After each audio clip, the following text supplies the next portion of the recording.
कालिदासजी आपण भवानी माता अंबामाता नाही भवानी माता मंदिराचा आपण प्रश्न मांडलेला आहे।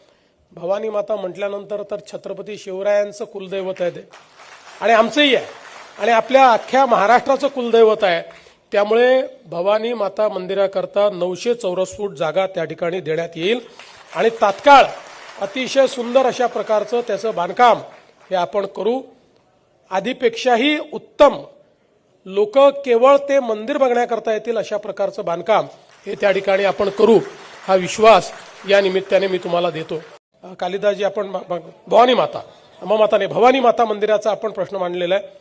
भवानी माता म्हटल्यानंतर तर छत्रपती शिवरायांचं कुलदैवत आहे ते आणि आमचंही आहे आणि आपल्या अख्ख्या महाराष्ट्राचं कुलदैवत आहे। त्यामुळे भवानी माता मंदिराकरता 900 चौरस फूट जागा त्या ठिकाणी देण्यात येईल आणि तात्काळ अतिशय सुंदर अशा प्रकारचं त्याचं बांधकाम हे आपण करू। आधीपेक्षाही उत्तम लोक केवळ ते मंदिर बघण्याकरता येतील अशा प्रकारचं बांधकाम हे त्या ठिकाणी आपण करू, हा विश्वास या निमित्ताने मी तुम्हाला देतो।